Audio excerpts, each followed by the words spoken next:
very special guest, Dr. Paul Ginsborg. Paul Ginsborg was born in London in 1945 and has taught for many years at Cambridge University. Then he came to the University of Florence in 1992, and he is there as Professor of Contemporary European History in the Faculty of Letters. This is a very special occasion, not only because Paul Ginsborg is here to speak with us, but because this event is in memory of Dr. David Travis.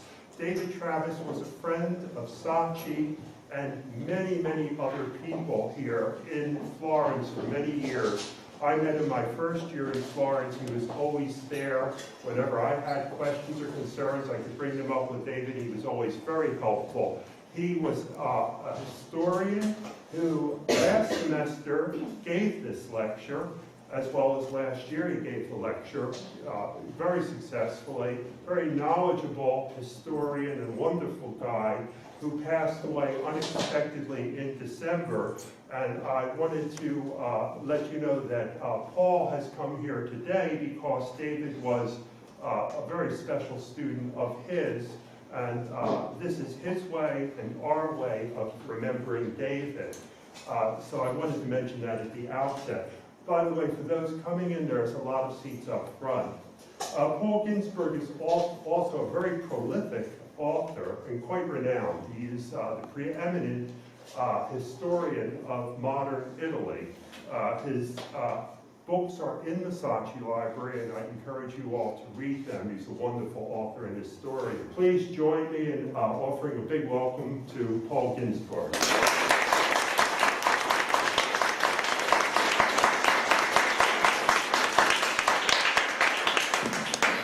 Well, thank you, David, for that very heartfelt introduction, and I'm very happy to be here.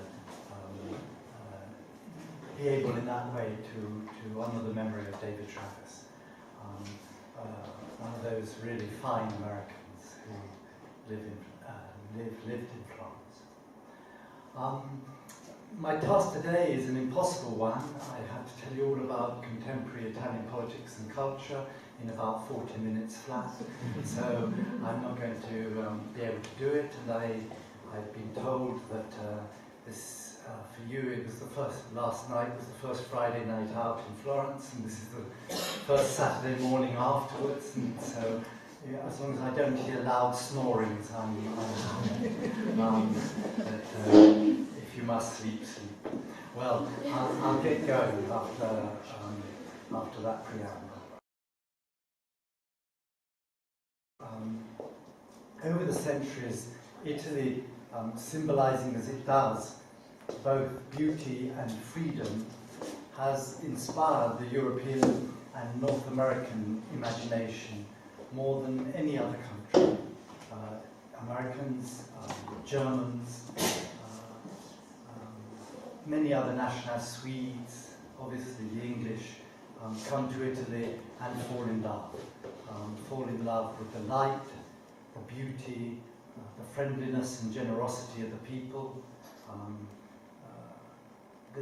the feeling of freedom that accompanies being in Italy. And there are many testimonies to this. One was that of Goethe, probably Europe's most famous poet, who wrote a lovely diary of his visit to Italy in 1786.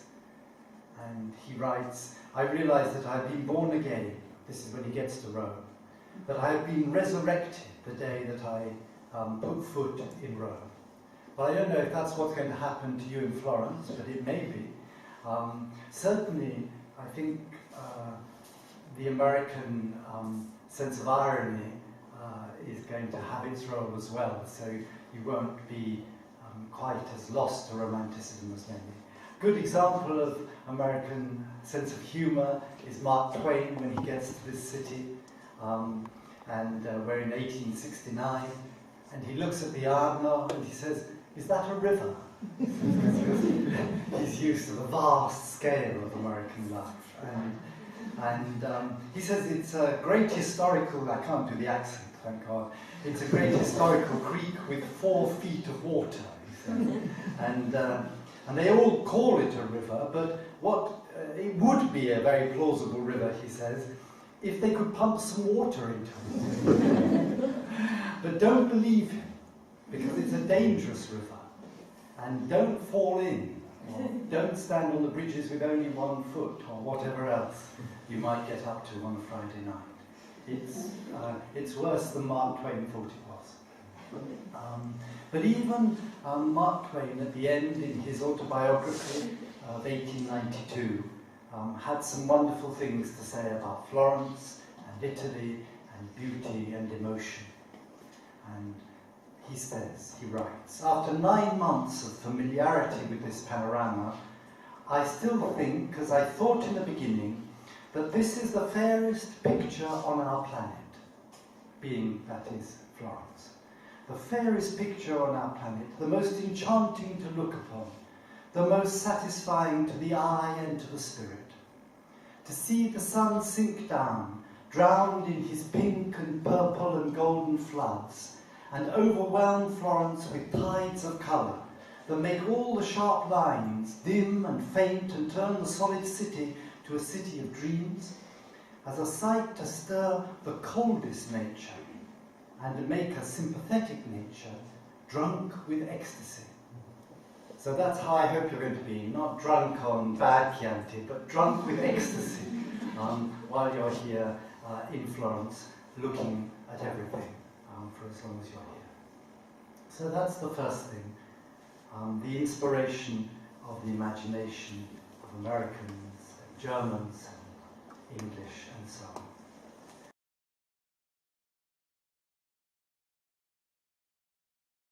But my task is not to talk about that, the beauty of the life, but to talk about contemporary Italy. And I want to say something about what happens after 1943 and how is Italy between 1943 and the present day. And that's my task. So if we could have a look at the first slide. This is a famous picture of an American soldier in Sicily in 1943, and you can imagine how much taller he would be once he stood up. So here we are in Sicily, the invasion of the Allied troops, the invasion of the Americans in particular, 1943, and a little Sicilian peasant who is pointing with a very long stick to say where the German troops have disappeared to. And after 1943 to 1945, the period of Allied occupation, Italy grows and transforms. It's the first time that it's had a stable democracy ever in its history. And so the first idea that I want to communicate to you is that from 1945 onwards,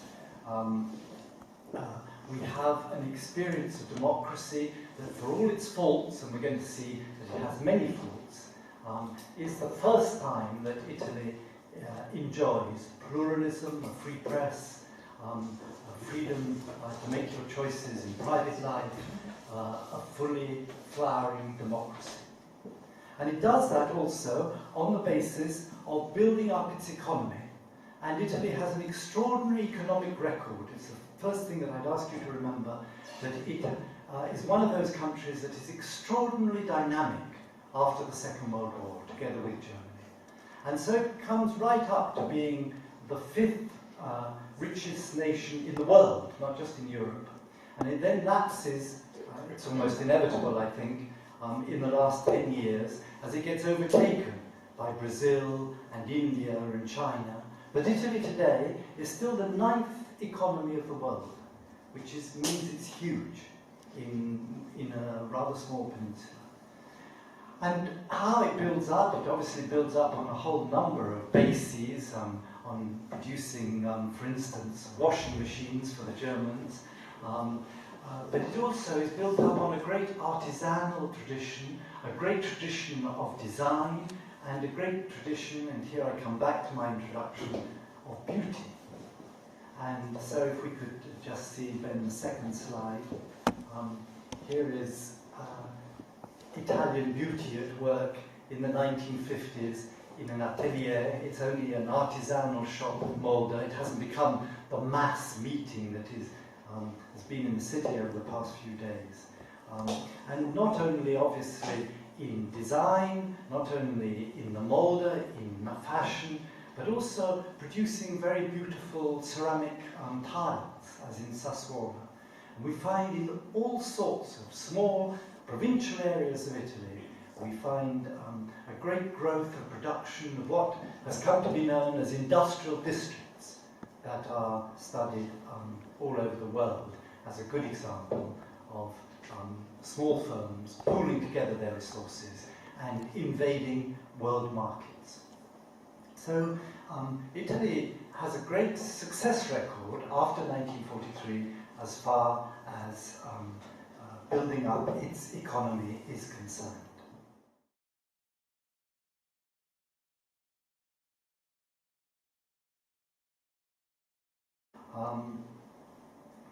Having said that, I'd like also to point out the extraordinary demographic transition that has taken place. In particular, the movement of population in order to provide the labour force for the northern factories, industries and all the rest. It was necessary to encourage immigration from south to north. And between 1958 and 1963, there are not thousands, but millions of people who change home, who leave Calabria and Sicily and Puglia and all those regions of the south and go up north to work in the factories. If I could have the next slide. Here is a very famous picture by Juliana Lucas, an Italian photographer, of an immigrant arriving from the south to the north and standing outside, just in front of the symbol of Milan's economic miracle, the Pirelli building. A very, very sleek and beautiful Scandinavian designed skyscraper that has become the symbol of Milan. And that's Juliana Lucas, who's a photographer that you want to look at if you're interested in photography. And I also want to go back a second, not with the slides, but just to say that the first slide was by Robert Capa, and Robert Capa was one of the great photographers of the 20th century.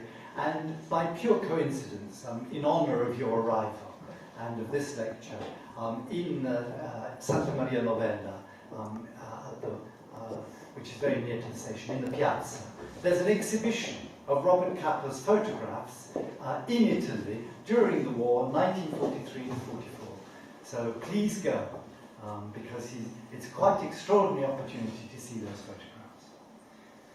So here we are. We have a great movement of the population. We have a dynamic economy. We have Italy taking its place in Europe. Italy is the only Mediterranean country that was a founder member of what was called the Common Market and then has become the European Union. And it hasn't played as big a role as it should have done, given its economic wealth and position, and we'll look into why that's the case in a moment.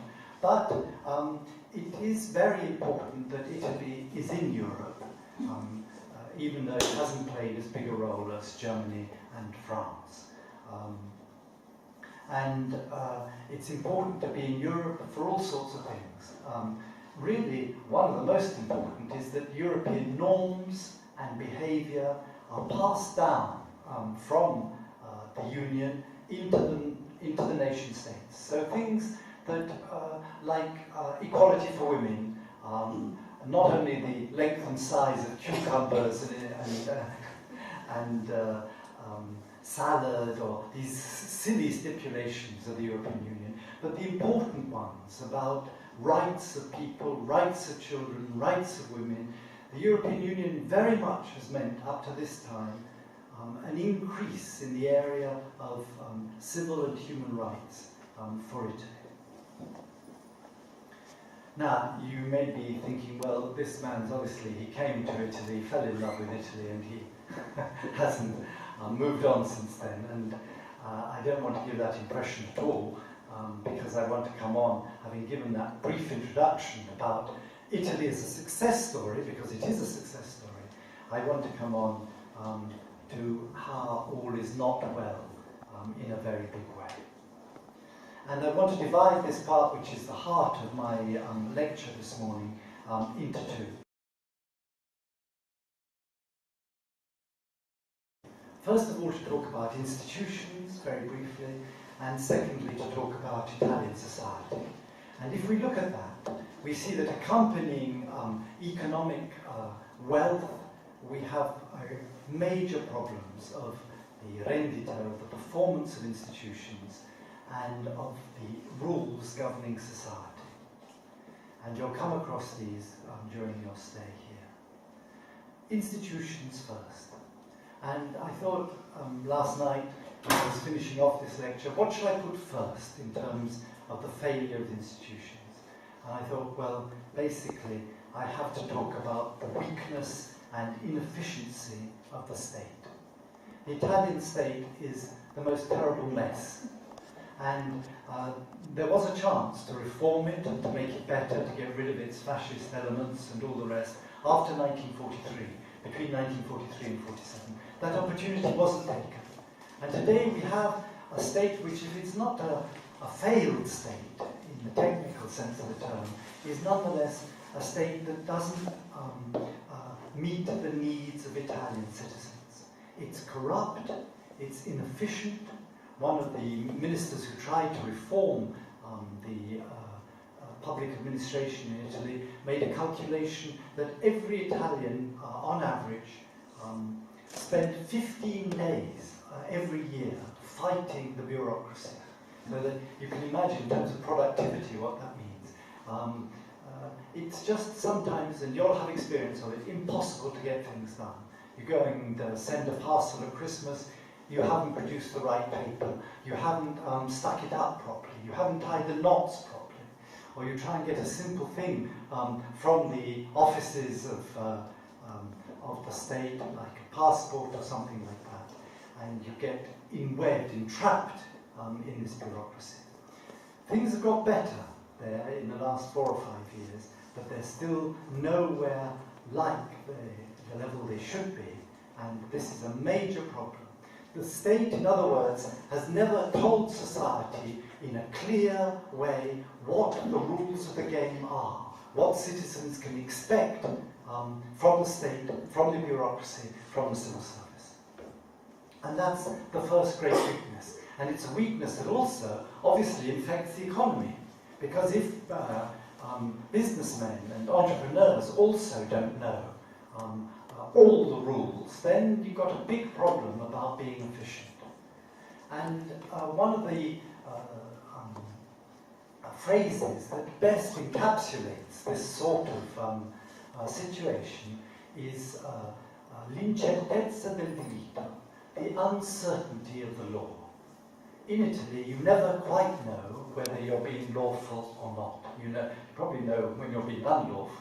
But so many norms, so many regulations, so much complicated business makes everyday life very complicated. The head of my faculty said to me, if I didn't break the law in Italy every day, this faculty would close down.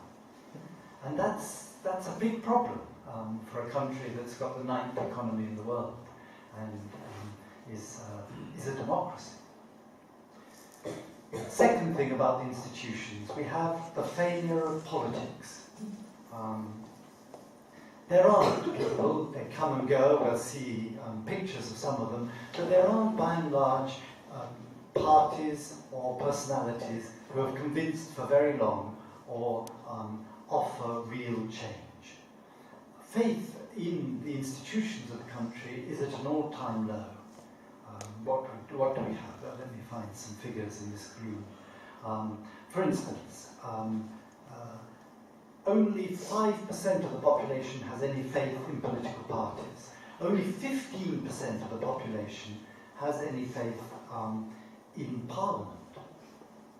And Italy has an excellent constitution, but it's often ignored.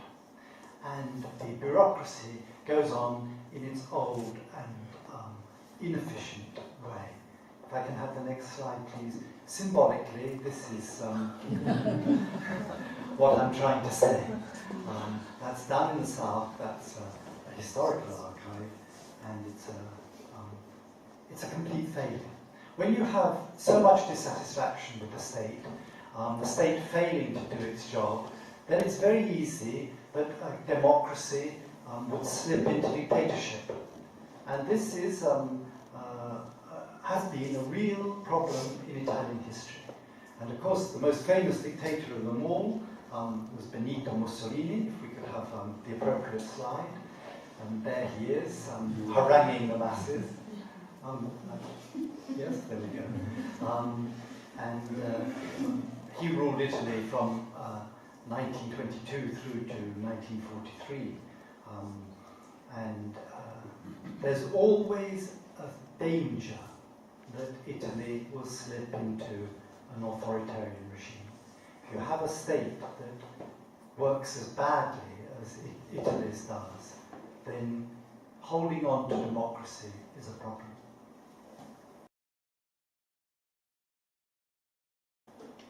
Okay, that's very briefly institutions.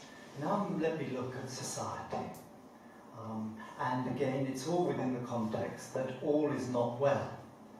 Italy has done terribly well economically, it's done very well in terms of keeping its democracy going, but there are major weaknesses. Major weaknesses in the institutions, and major weaknesses also in society.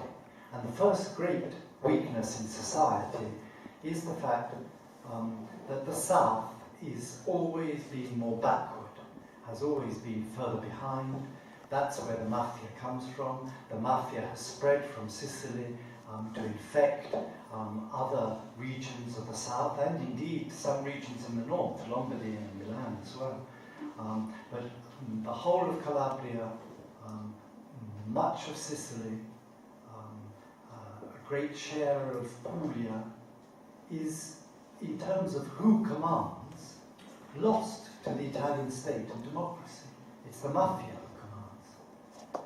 And if you have a society like that, where significant regions of the country, not only do you have the uncertainty of the law, but you have the presence of the Mafia, then you're in big trouble. And of course the South is not all Mafia.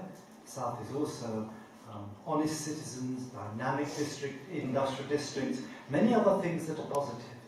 But it has this terrible legacy, the ball chain round its foot, of the organized criminal performances and families. And if you get a chance, I'm sure that your teachers will show you, if you get a chance to see the film Gomorrah, that gives quite a picture of it. So that's the first thing that is really wrong, dramatically wrong, with the South and with society. That there hasn't been, except on occasions, a real fight to destroy the Mafia. And it's still going in different forms, different areas today.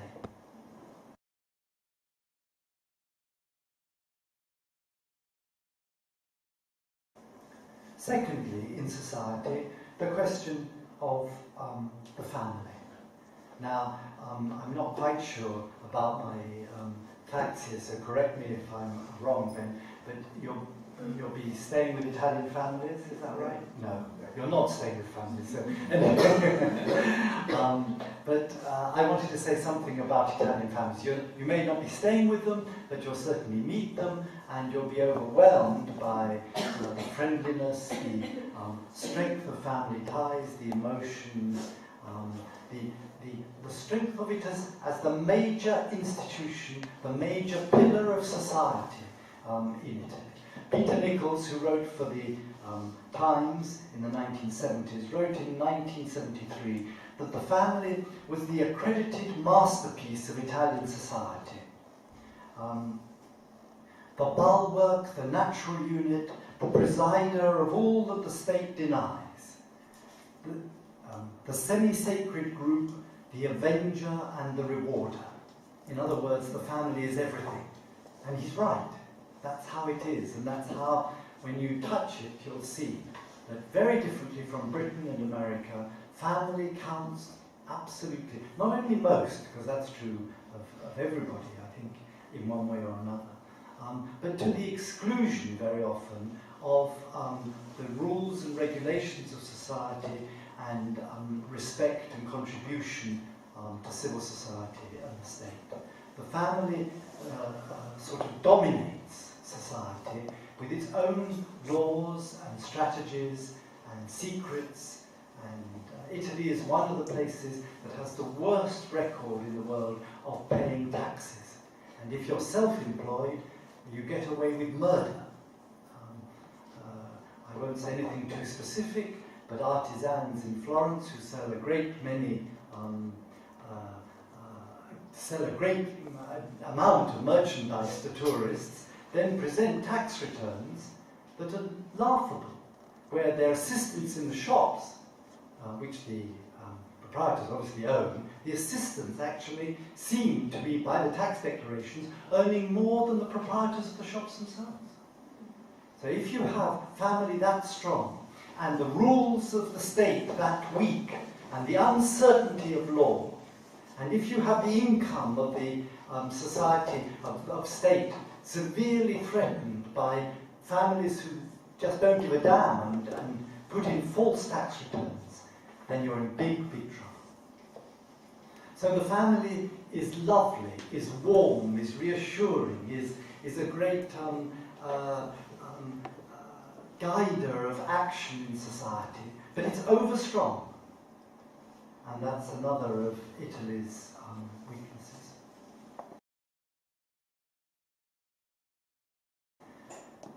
And then we have also to say something about gender. And Italy is still a very patriarchal society, in the sense that men hold all the most important positions. Slowly there are more women in parliament, slowly there are more women magistrates, but women often, if they are employed in the lower scales of the job market. And so that's a major problem, that women haven't yet got equal rights in a whole number of areas.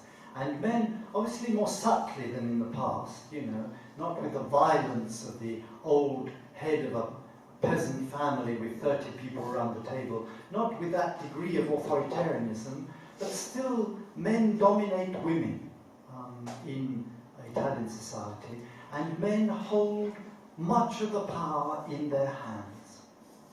And now I'd like to show you, if I can, a most important figure in Italian society, who is the male holder of power.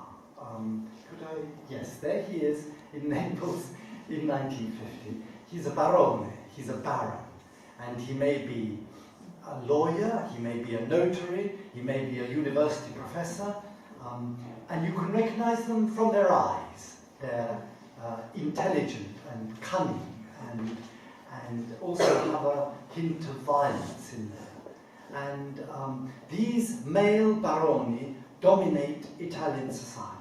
That's something, you'll meet them, and they're wearing corduroy suits of exquisite elegance, and lovely sunglasses. Yes, sunglasses. Let's go on to the next one. Now you get no prize for saying who that is. And that's what he is. He's a Milanese super barone. There aren't many baroni in Italy who own the whole of commercial television. And there isn't anybody except Silvio Berlusconi who owns the whole of commercial television. And he's got various bits that other baroni don't have. He's got this wonderful hair that is stuck onto his top. And that's not his hair now. And we could go on at length and everybody would feel a bit better, but I'm not going to do that.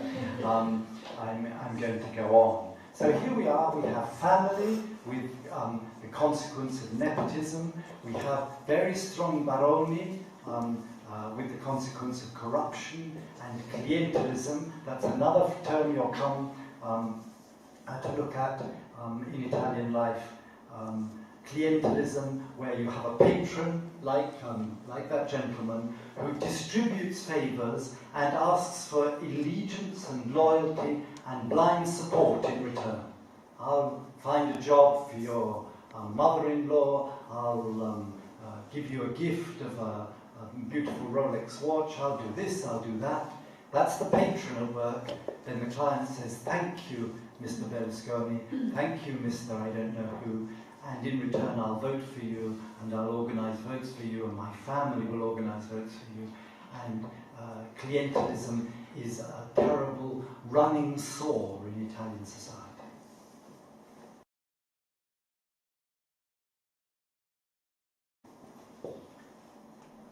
There's another side, and thank God there is another side, because otherwise I'd send you all off to your next appointment very depressed.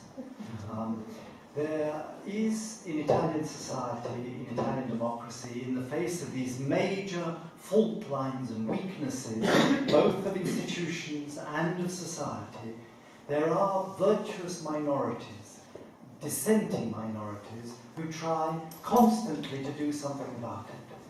Up to now, they've never been more than 30% of the population, but they are formidable, and broadly speaking, they managed to stop Mr. Berlusconi and to marginate him in Italian life. But let's have a look at the next slide, which is a group of magistrates. These are the Milan magistrates, were in 1992, and they have launched, with extreme courage,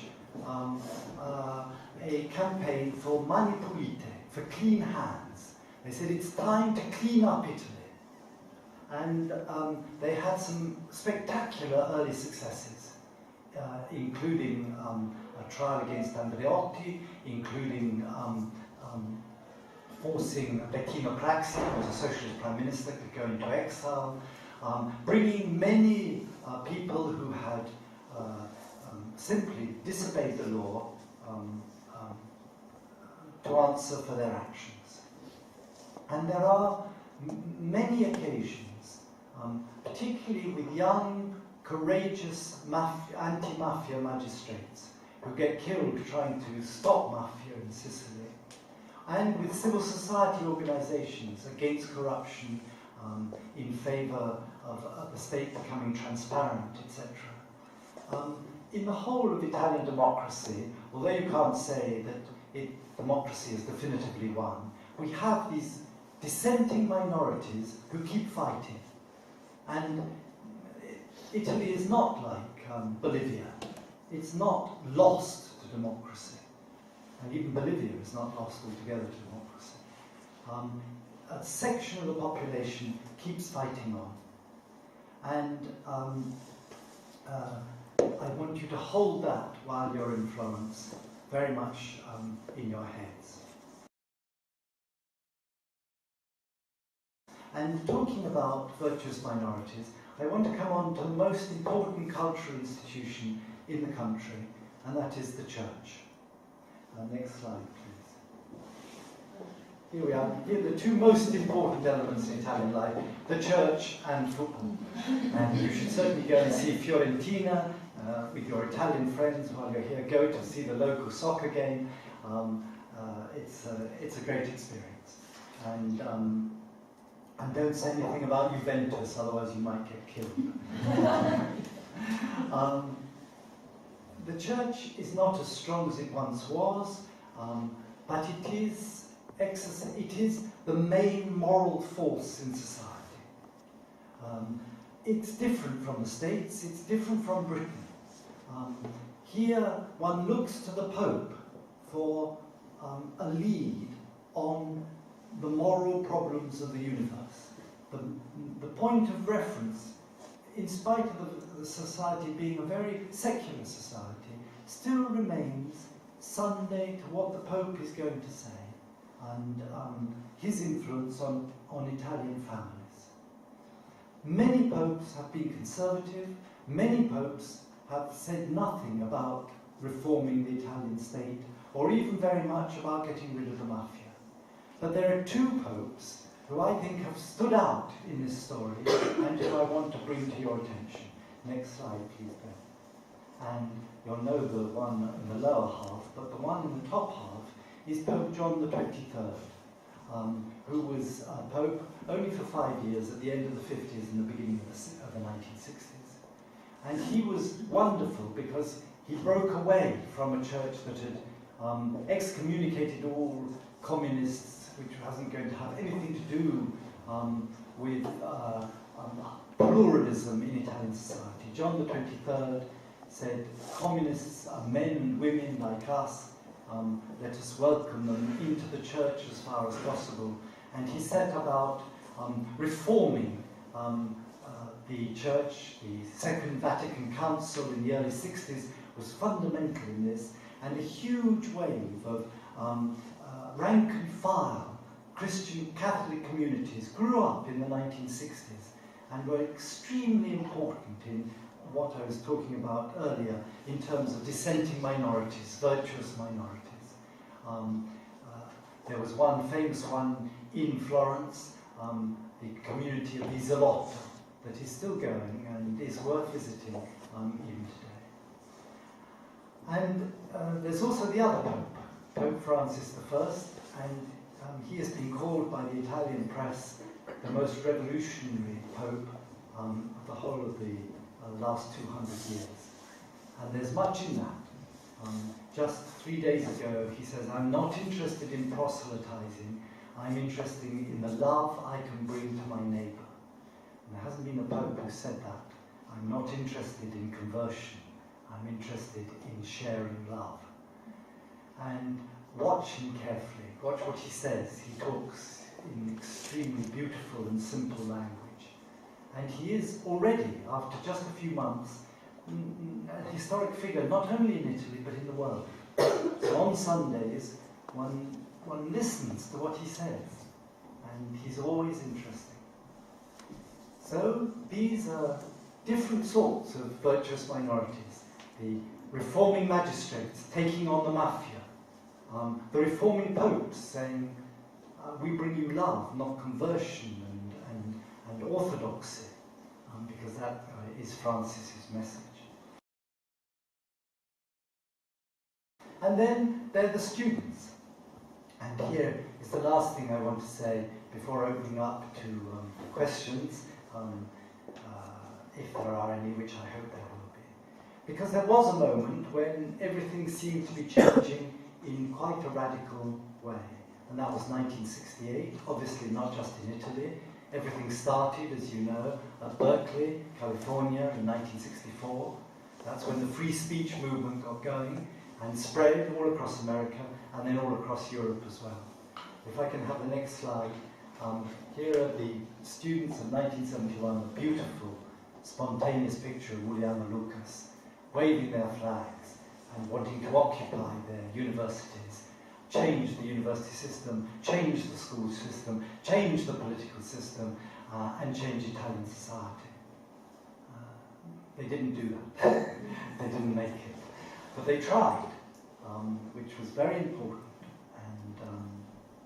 And they, too, were dissenting minorities. That tradition, although much weaker now, is still in Italian life. And you may well see student occupations while you're here in Florence. So there's dissenting minorities of various sorts.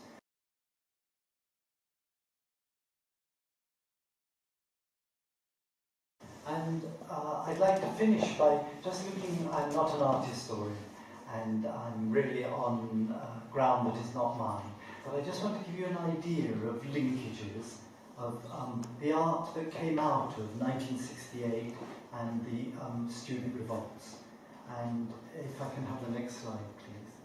This is very, very interesting. This is Mario Merz, a great Italian sculptor, artist, who mainly made igloos. And this is one of his igloos with the title, Do We Go Around Houses or Do Houses Go Around Us? and it's very much about the family. Do we go around houses? Do we follow family life and its values and its secrets and its or do houses go around us? Do they follow us in what we want to show as the way forward? This is the Arte Povera movement, the poor art movement of the 1960s and the 1970s, and it's the idea that it should be made out of material that can't be used ever again and should not be sold in art galleries, that it's a return to primitivism in some ways. And Mario Merz asks the question as well, will we ever get out of the igloo and come down the corridor out into civil society and reform? He says it's not going to be easy, because of course there are shards of glass on the tunnel and you may well cut yourself on the way. So here's somebody trying to comment on Italian society. Doesn't look much like that, but if you go into it, and if you go into Mario Merz, you find that familism, the concentration on the family, is a lot of what the igloo is all about. And then the last picture, the Venus of the Rags. Michelangelo Pistoletta, extraordinary piece of work, again, Arte Primitiva. Time and again you'll see that Italian artists are blocked, even paralyzed by the classical tradition. It's so beautiful, it's so wonderful, it's so harmonious that they feel they can't possibly go beyond it. Arte Povera, poor art movement, turns it all on its head. And Pistoletta has his Venus showing her bottom to the world and her face to a whole load of rags that are the cast-offs from Italian fashion design. And the message of it, I think, is about consumption and is about looking at different ways, looking at classicism and trying also in the art world to suggest alternatives for that conformist, familist, consumption-ridden and in many ways over-rich society.